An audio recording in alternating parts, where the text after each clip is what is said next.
Mga kababayan, ngayong araw po ng Biyernes, May 30 na po, 2025, meron po tayong pinaka-latest na weather update sa lagay ho ng ating panahon.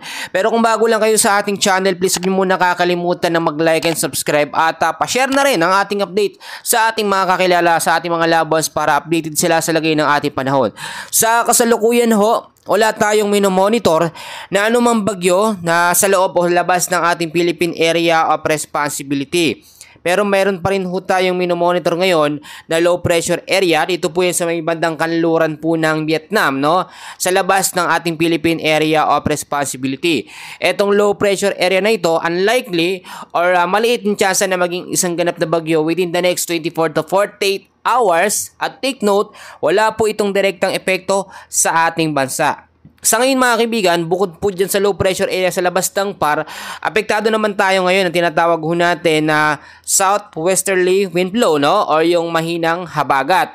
Kasama na dyan ang ilang mga localized thunderstorm. Mamaya update ko kayo. So nakita naman natin kahapon mga kaibigan, no? Halos matakpan po ng mga kaulapan, no? Ang ating ilang bahagi ng ating bansa. Dahil po yan sa mahinang hanging habagat. Kasama na dyan, no, ang ilang bahagi o kung kanlurang bahagi po ng Luzon. Dahil na rin niya sa pamumuo po ng mga localized thunderstorm. So mga kaibigan ko, ito yung mga lugar na posibleng maapektuhan, no, makaranas ng mga pag-uulan, dala po ng mahinang habagat. Sa area ho ng Mimaropa, makinig kayo mga kaibigan, kasama po dyan ng Western Visayas, ang Negros Island region. Asahan ho natin dyan ng cloudy skies with scattered rains and thunderstorm. Dahil po yan, no, o epekto po yan ng southwesterly wind flow or mahinang habagat. So yung mga lugar na aking binanggit, usually dapat mag-ingat tayo sa bantahon ng mga pagbabaha, no, sa mababang lugar at landslide sa mga landslide prone area. Madalas ho yan sa hapon at sa gabi may mga mahina hanggang sa mga posibleng malalakas po na pag-ulan. Ang Metro Manila naman mga kaibigan, kasama na hong ilang bahagi ng ating bansa, localized thunderstorm naman ang nakakaapekto. Alam nyo, yung mga biglang bugso ng pag-uulan sa hapon at tumatagal ng 30 minutes to 1 hour. Yan ho yung tinatawag natin ng mga localized thunderstorm. So wag ho tayong malito dahil wala namang bagyo ngayon, tapos biglang umulan sa hapon mga kaibigan, dala yun ng mga localized thunderstorm. Ito namang mahinang habagat, alam nyo, yung madalas kaulapan ng naidudulot yan at mahinang mga pag-uulan. So yung mga lugar po mga kaibigan, particular na po sa Metro Manila, mababang lugar, mag-ingat tayo sa banta ng pagbabaha, at sa mga landslide prone area, yung matataas ho na lugar. So ipapakita ko sa inyo mga kaibigan yung tinatawag ho natin ngayon na tropical cyclone threat potential para din clear sa atin kasi nga no, wala pa tayo ngayong bagyo o kauna-unahang bagyo ngayong 2025. At para lang din po sa kalaman ng lahat, noong 2024 nagsimula ho tayo magkaroon ng unang bagyo noong Mayo po, no, May 23, 2024. At ginanap po siya o naging isang malakas na bagyo siya noong Mayo 25, 2024. So ngayon, wala pa naman at inaasahan din natin walang bagyo hanggang matapos po ang buwan ng May. Pagdating naman ng Hunyo mga kaibigan, inaasahan first week, posibleng may mga babubuo tayo ng mga cloud cluster or mga low pressure area, pero hindi pa natin sure kung magiging isang ganap ng mga bagyo. Ayon na rin po yan sa ating mga advanced forecast. Ipakita ko muna sa inyo yung tropical cyclone threat potential natin. Meron tayong week 1 at week 2.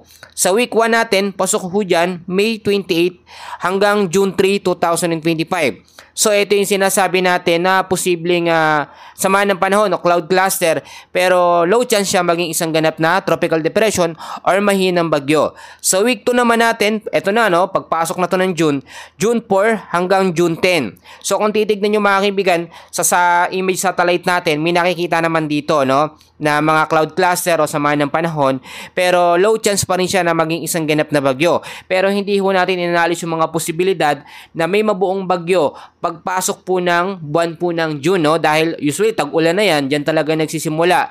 Kaya marami tayong mga kababayan ngayon na pinaalalahan na natin dahil nga po kung napapansin ninyo, kahapon, no, hindi na tayo nakakaranas ng sobrang maaraw na panahon. Maulap na siya. Although maalinsangan pa rin dahil nga po sa init ng panahon, alam naman natin, umulan ng kaunti, no? Bandang hapon. Nagsimula alas 2 hanggang alas 5. Medyo maulan na, maambon lamang yun.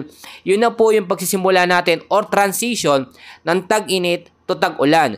So mga kaibigan, inaasahan natin, ito po magkakaroon tayo ng bagyo posible ngayong June. At itong bagyo nito ay tatawagin po natin bagyong Auring. Marami nagsasabi, matagal na daw yung bagyong Auring nung nakaraan pa. Alam nyo mga kaibigan, wala namang pumasok na bagyo Yung bagyong Auring, yan po yung magiging kauna-unahang bagyo kapag nabuo na. Yung mga prediction kasi minsan, mga kaibigan, dyan po nangyayari sinasabi natin na parang hindi naman nangyayari.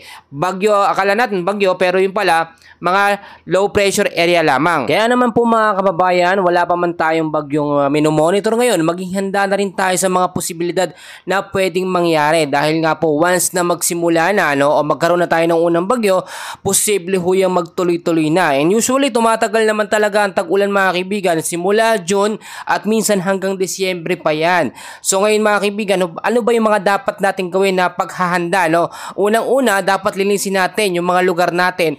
Iwas tayo sa mga basura para po pagka nagkaroon tayo ng mga biglaang bugso ng pag-uulan, especially sa Metro Manila, yung mababang lugar, sa mga banta po ng pagbabaha. Kapag maraming basura, bumabara ho yan sa mga kanal, mga estero mga kaibigan, yan po nagiging main cause ng pagbabaha. Gayun din yung mga nakatira, malapit po sa mga ilog, nakita naman natin, medyo umiwas kayo dyan kapag alam nyo may banta po ng mga pag-uulan. So sa ngayon mga kaibigan ko, mga kababayan, muna ng update natin. Patuloy ko po kayong i-update, may mga kaganapan pa tayo sa lagay ng ating panahon. So make sure na naka-like at subscribe kayo sa ating channel. Maraming salamat po, magandang araw po sa inyong lahat.